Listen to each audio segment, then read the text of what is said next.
हम एक चैप्टर पढ़ते हैं ज्योग्राफी के अंदर, that is atmospheric circulation and weather system. ठीक है, तो इसमें हम देखते हैं ना कि पूर्वा पौने, पछुआ पौने, विंड की डायरेक्शन ऐसे चेंज हो जाती है, कोरियोलिस फोर्स आ जाता है। तो वास्तव में ये कैसे होता है, तो इसका बेसिक कंसेप्ट समझ लो। इसके बाद है ना, जब पढ़ोगे ना तो मजा आ जाएगा। तो आपने एक प्रेशर का नाम जरूर सुना होगा कि ये जो चैप्टर पढ़ते थे इसमें आपको पता चलता है कि एयर का प्रेशर यहाँ पर लो हो जाता है, इक्वेटर में एयर का प्रेशर लो होता है, पोल पर एयर का प्रेशर ज्यादा होता है। पर होता क्यों है, साइंटिफिक रीजन क्या है, इसको थोड़ा डिटेल में क्लियर करेंगे। क्लियर है? तो ये मान लो हमारी अर्थ का सरफेस है, ये क्या है, अर्थ का सरफेस है। क्लियर है?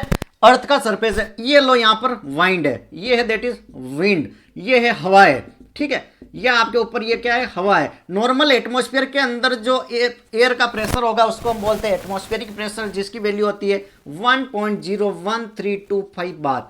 ये इसकी एटमॉस्फेरिक प्रेशर की वैल्यू होती है। अब ध्यान से देखना, एयर के ऊपर एयर, एयर के ऊपर एयर, इतनी सारी एयर के ऊपर एयर है।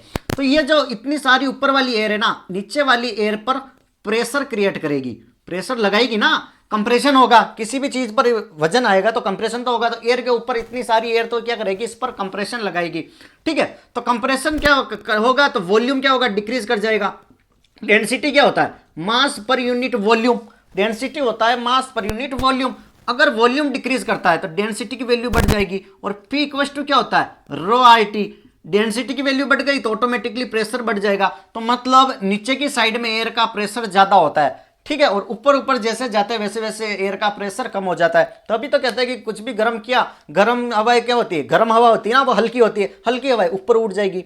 तो जो नीचे वाली जो एयर होगी ना, नीचे वाली, ये होगी डेंसर। कौन सी होगी, डेंसर देन अपर लेयर। ऊपर जो एयर होगी उससे नीचे वाली लेयर में जो एयर होगी वो कौन सी होगी, दैट इज डेंसर। एक कंसेप्ट क्लियर है, एयर का डेंसर और एयर वाला। ओके, अब मैं जो सेकंड चीज बताऊंगा that is about the pressure और टेम्परेचर के बीच में relationship. That is pressure and temperature के बीच में क्या रिलेशनशिप होता है।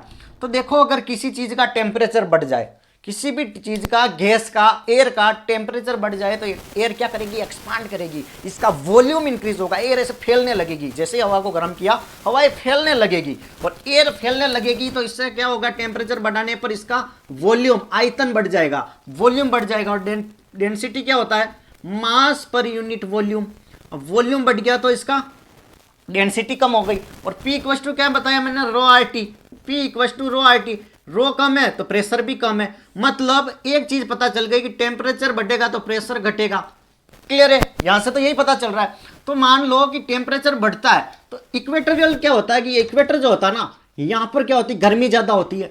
भाई गर्मी तो ज्यादा होगी, इतना तो क्लियर है ना। तो यहां पर गर्मी ज्यादा है, मतलब टेम्परेचर बढ़ता है। और टेम्परेचर बढ़ने पर यहां पर प्रेशर ऑटोमेटिकली डिक्रीज हो जाएगा, क्योंकि गर्म हवाएं होगी ना, गर्म हवाएं ऊपर उठेगी।